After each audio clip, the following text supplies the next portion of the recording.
इस लड़की से बैंक मैनेजर को बदतमीजी करना पड़ गया। भारी तुम जैसी लड़कियां नौकरी के लायक नहीं होती। तुम जैसी लड़कियां बस सरकारी दफ्तरों में टाइम बर्बाद करती हैं। बाहर निकलो, अगली लाइन वालों को आने दो। बैंक की भीड़ में खड्डे सब लोग हक्के बक्के रह गए। एक सूट बूट में खड्डा मैनेजर एक लड़की पर इस तरह बरस रहा था जैसे वो कोई इंसान नहीं, कोई बोझ हो। उस लड़की की आंखें कुछ कह नहीं रही थीं, लेकिन सब कुछ बयान कर रही थी। लड़की चुपचाप खड़ी रही। चेहरे पर कोई डर नहीं, कोई घबराहट नहीं, बस एक अजीब सी शांति थी जो तूफान से पहले की खामोशी जैसी लग रही थी। बैंक मैनेजर की आवाज पूरे बैंक में गूंज रही थी। इतनी बार समझाया है, तुम्हारे जैसे लोगों को यह फॉर्म भरना आता नहीं, फिर आती हो हर हफ्ते। एक बुजुर्ग ग्राहक बुदबुदाया। इतनी इज्जत से बात तो किसी भिखारी से भी करते हैं लोग, ये तो लड़की है। लड़की ने धीरे से बैग खोला, अंदर से एक कागज निकाला और बैंक काउंटर पर रख दिया। उस कागज में कुछ ऐसा लिखा था जिसे देखकर मैनेजर का चेहरा सफेद पटीडीएच गया। पर इससे पहले कि हम आपको बताएं कि उस कागज में क्या था, चलिए कुछ घंटे पहले का वक्त देखते हैं। सुबह 10 बजे वही लड़की बैंक के बाहर खड़ी थी। गर्मी से चेहरा पसीने से भीगा हुआ, लेकिन आंखों में उम्मीद। हाथ में एक फाइल थी, उसमें था उसका सपना, उसका संघर्ष और एक आखिरी कोशिश। बैंक में उसका खाता पिछले 3 महीने से बंद कर दिया गया था। वजह बैंक स्टाफ की गलती, लेकिन उसे ही दोषी ठहराया गया। वो बैंक आती रही, विनती करती रही, लेकिन हर बार टाल दिया गया। और आज वो सिर्फ अपना हक मांगने आई थी। जब वो अंदर गई तो काउंटर पर वही मैनेजर था, वही जो हर बार उसे घूरता था, उसकी बात काटता था, और आज तो उसकी भाषा ही जहरीली हो गई थी। तुम जैसी लड़कियां नौकरी की बातें मत किया करो, सिलाई कढ़ाई सीखो। बस यही उसकी आवाज़ गूंजती है। क्या आप जानते हैं मैं कौन हूँ? मैनेजर हंसा। हाँ, बहुत बड़े अफसर हो तुम, लड़की ने कहा। आपको जवाब अभी मिलेगा। और यहीं लौटते हैं उस पल पर जहां उसने वो कागज निकाला था। कागज एक नोटिस था, सीधा रिजर्व बैंक से, जिसमें लिखा था, कृपया बैंक में दलित महिला ग्राहक से हो रही बदसलूकी की जांच करें। शिकायतकर्ता भारत सरकार की विशेष पर्यवेक्षक अधिकारी।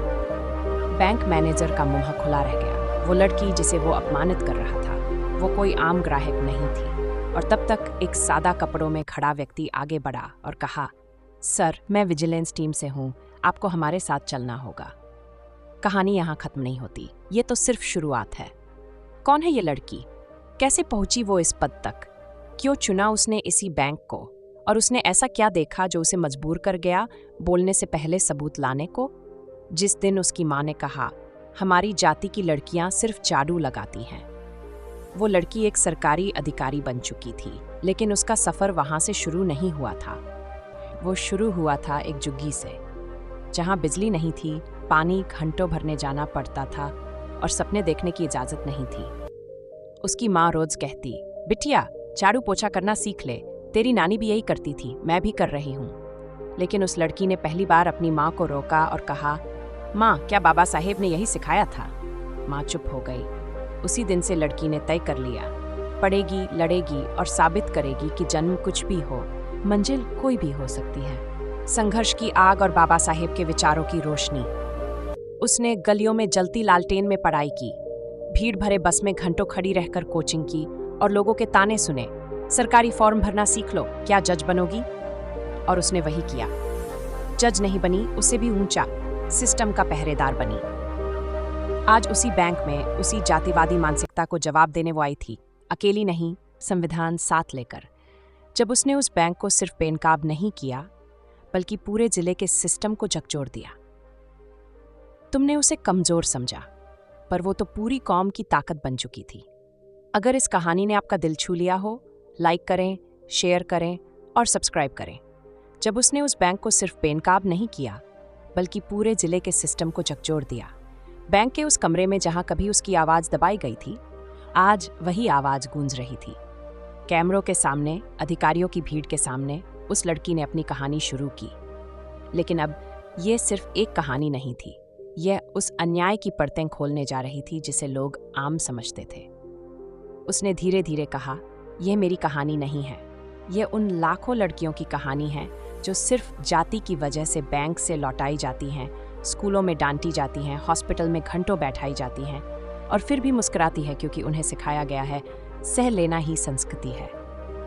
वहां बैठे सीएमओ, जिला अधिकारी, पुलिस अधीक्षक और बैंक के अन्य वरिष्ठ अधिकारी स्तब्ध थे।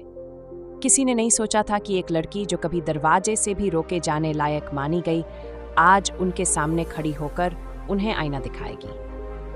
वह खुलासा करती है बैंक मैनेजर ने किस तरह से पहले दिन उसे नजरअंदाज किया, कैसे स्टाफ के एक सदस्य ने कहा, तेरी जात देखी है, इस ब्रांच में फॉर्म भी नहीं मिलता तेरे जैसे को।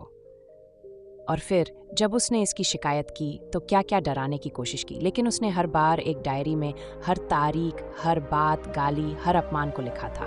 और आज वह डायरी जिला कलेक्टर के सामने थी। फिर उसने सबूत दिखाए, रिकॉर्डिंग्स, सीसीटीवी फुटेज, बैंक कर्मचारियों के व्हाट्सएप ग्रुप के स्क्रीनशॉट और वो फॉर्म जो उसे बार बार फाड़कर फेंक दिए गए। भीड़ में सन्नाटा था। फिर उसने सिर्फ एक वाक्य कहा, मैं डरी थी पर अब नहीं डरूंगी, अब डरने की बारी तुम्हारी है। पूरा सिस्टम हिल गया। वहां मौजूद अधिकारियों को जवाब देना पड़ा। जिला कलेक्टर ने तुरंत जांच के आदेश दिए, बैंक मैनेजर को निलंबित कर दिया गया और सरकार को महिला आयोग को केस सौंपना पड़ा। लेकिन कहानी यहां खत्म नहीं होती, क्योंकि अब सवाल उठ चुका है, क्या ये सिर्फ एक बैंक की बात थी या पूरे सिस्टम की? जब वह लड़की खुद एक इंस्पेक्शन टीम के साथ लौटती है उसी ब्रांच में और होता है एक ऐतिहासिक सामना। अगर आपने अभी तक सब्सक्राइब नहीं किया तो कर लीजिए, क्योंकि अगला एपिसोड आपको रुलाएगा भी और हिम्मत भी देगा। जब वही लड़की सरकारी टीम के साथ बैंक में लौटी और सबकी निगाहें झुक गईं, सुबह का वक्त था। शहर की मुख्य सड़क पर 2 गाड़ियां रुकती हैं। एक में जिला अधिकारी, महिला आयोग की अध्यक्ष और साथ में है वही लड़की। अब वो किसी का फॉर्म भरने आई लड़की नहीं थी, अब वो सिस्टम की एक चलती फिरती आवाज बन चुकी थी। बैंक की शाखा जहां कभी उसकी मौजूदगी को नजरअंदाज कर दिया गया था, आज पूरी तैयारी के साथ खड़ी थी, लेकिन डर और शर्म के साथ। बैंक स्टाफ की नजरें झुकी हुई थी। कई चेहरे वही थे जिन्होंने उसका अपमान किया था। किसी ने कहा था, चमारों का क्या काम बैंक में। किसी ने कागज छीनकर फाड़ दिया था। और आज वे सभी फाइलें समेट कर खड़े थे, जैसे कोई अपराध कबूलने को तैयार हो। कमरे में सन्नाटा था। वह लड़की एक एक स्टाफ की ओर देखती है, लेकिन अब उसकी आंखों में आंसू नहीं थे। वह न तो डरी हुई थी, न ही टूटी हुई। वह शांत थी, लेकिन उसकी आवाज जब टूटी तो बैंक की नींव हिल गई। आपने मुझे कागज का टुकड़ा समझा था, लेकिन मैं संविधान के पन्नों से निकली हूँ। मेरी जाति, मेरे अधिकार की सीमा नहीं है। आपने अपमान किया, लेकिन अब जवाब देना होगा इस देश के कानून को। महिला आयोग की अध्यक्ष बोलती हैं, इस केस की रिपोर्ट सिर्फ राज्य स्तर पर नहीं जाएगी, हम इसे केंद्र तक पहुंचाएंगे। ये सिर्फ एक केस नहीं, एक सिस्टम की बीमारी का लक्षण है। बैंक मैनेजर की घबराई हुई आंखें कैमरों से छुपती हैं। जिला कलेक्टर के आदेश पर बैंक के 3 कर्मचारियों को तत्काल प्रभाव से सस्पेंड किया गया। मैनेजर के खिलाफ एफआईआर दर्ज हुई और उस लड़की को सरकारी गवाह के रूप में दर्ज किया गया। फिर उसने एक आखिरी बात कही, मैं बैंक का दरवाजा बंद नहीं करवाना चाहती। मैं चाहती हूँ कि यह दरवाजा अब हर जाति, हर वर्ग के लिए खुला रहे और बराबरी से खुले। हॉल में तालियां गूंजती हैं। कई स्टाफ की आंखों में पछतावे के आंसू थे। कई बाहर निकलते वक्त उसके पैर छूना चाहते थे, लेकिन वह बस मुस्कुराई और कहा, अब पैर नहीं, विचार बदलिए।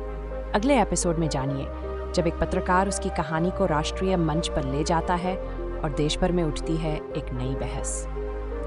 अगर आपने अब तक इस सीरीज को फॉलो नहीं किया है तो ज़रूर सब्सक्राइब करें और बताइए, क्या आपकी नज़र में बदलाव अब मुमकिन है? कमेंट करें, अब पैर नहीं, विचार बदलिए, अगर आप भी उसके साथ हैं।